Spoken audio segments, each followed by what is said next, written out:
Hello friends, welcome to Shubha computer embroidery works. నా videos చూస్తున్న వారికి, నన్ను ఫాలో అవుతున్న వారికి, లైక్ చేస్తున్న వారికి, కామెంట్ చేస్తున్న వారికి అందరికీ థ్యాంక్ యూ వెరీ మచ్ అండి. స్క్రీన్ మీద చూస్తున్నారు కదా, డిజైన్ బాగుంది కదా, నాకైతే చాలా బాగా నచ్చింది. మీకు కూడా నచ్చితే ఈ డిజైన్ ఎలా చేయాలో డీటెయిల్డ్గా చెప్తాను. స్కిప్ చేయకుండా చివరి వరకు చూడండి. బ్లౌజ్కి మంచి వర్క్ చేయించుకుంటే ఆ సారీ లుక్కే మారిపోతుంది కదండి. అలానే అన్ని చీరల మీదకి వర్క్ బ్లౌజ్లో చేయించుకోలేము కదండి. అలాగే మంచి మంచి చీరలు అన్నిటిలోనే కూడా గోల్డ్ ఉంటుందండి. కంపల్సరీగా గోల్డ్ కలర్ బార్డర్ కానీ గోల్డ్ బుటీస్ కానీ ఏదో ఒకటి ఉంటుంది. అందుకే గోల్డ్ కలర్తో ఒక బ్లౌజ్ చేసుకుంటే చాలా చీరలకు మ్యాచ్ అవుతుంది కదా అని ఈ డిజైన్ ప్లాన్ చేశాను అనమాట.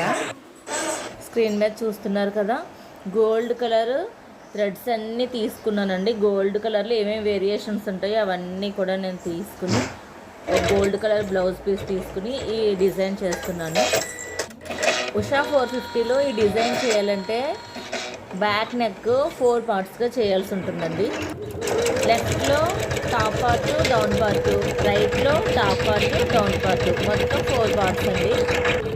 ఉషా 450లో బ్యాక్ నెక్లో 4 పార్ట్స్ ఉన్న డిజైన్ ఎలా చేయాలి అని చాలాసార్లు చెప్పాను చాలా వీడియోస్లో. అయినా కూడా ఇంకా చాలామందికి డౌట్స్ ఉందండి. ఉషా 450 ఆర్ 550లో బ్యాక్ నెక్ డిజైన్ 4 పార్ట్స్గా ఉందంటే కనుక ఫస్ట్ మనం వేయాల్సింది లెఫ్ట్ సైడ్ ఉన్న డౌన్ పార్ట్ మాత్రమే ఫస్ట్ వేయాలి. ఆ తర్వాత లెఫ్ట్లో టాప్ పార్ట్ని సెకండ్ పార్ట్ కన్నా వేసుకోవచ్చు, లేదా రైట్లో డౌన్ పార్ట్ని సెకండ్ పార్ట్ కన్నా వేసుకోవచ్చండి. లెఫ్ట్ డౌన్ పార్ట్ కంప్లీట్ అయిపోయేసరికి బార్డర్ నెక్ చుట్టూ ఉండే బార్డర్ 3 లైన్స్లో ఉందండి. అదేమైంది అనుకున్నారు, ఒకదాని మీద ఒకటి ఎక్కేసింది. ఇది ఒక పెద్ద ప్రాబ్లం వచ్చి పడింది. ఎలాగా అనేసి ఇంకా లాస్ట్ టైం నేను చెప్పాను కదా మీకు ఒక వీడియోలో, ఏం చేయాలి, హెవీ డిజైన్ హెవీగా ఉన్నప్పుడు బార్డర్స్ స్కిప్ చేసేసుకుని ఫ్రేమ్ మార్చకముందు అంటే డిజైన్ అంతా పూర్తయిపోయిన తర్వాత అప్పుడు బార్డర్స్ మనం స్టిచ్ చేసుకోవాల్సి ఉంటుంది. అలా చేస్తే బార్డర్ నీట్గా వస్తుంది. ఇదిగో చూడండి, ఈ డిజైన్ అలాగే చేశాను. సెకండ్ పార్ట్లో ఫస్ట్ డిజైన్ అంతా కుట్టేశాను. బార్డర్ వచ్చినప్పుడు స్కిప్ చేసేసాను. ఎక్కడైతే స్కిప్ చేస్తున్నానో అక్కడ మనం స్టిచెస్ నెంబర్ని నోట్ చేసుకోవాలండి ఒక పేపర్ మీద మర్చిపోకుండా. ఎందుకంటే మళ్ళీ మనం డిజైన్ అంతా కంప్లీట్ అయిపోయిన తర్వాత బార్డర్ కుట్టుకోవాలి కదా, అప్పుడు ఆ స్టిచెస్ మనం ఎక్కడైతే స్కిప్ చేసామో ఆ నెంబర్ దగ్గర మనం పెట్టుకుని బార్డర్ కుట్టుకోవాల్సి ఉంటుంది. అంటే ఇక్కడ 3 లేయర్గా వచ్చింది బార్డరు. అది ఒకదాని మీద ఒకటి ఎక్కేస్తుంది డిజైన్. అంటే అంతా ఒకేసారి బార్డర్ అంతా ఒకసారి వేయకుండా కొంచెం డిజైన్ చేసి అప్పుడు బార్డర్ వేస్తుంది.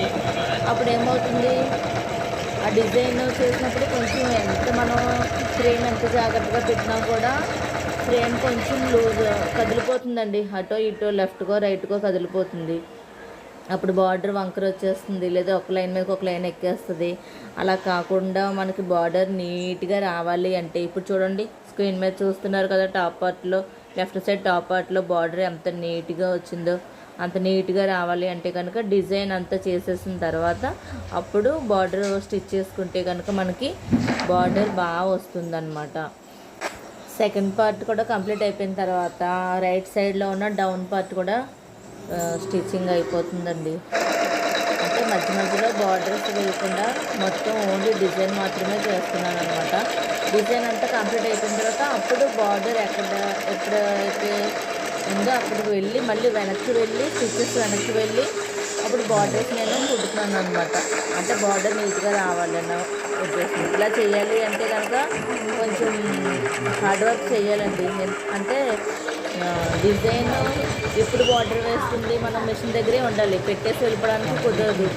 మనం మెషిన్ దగ్గరే ఉండాలి.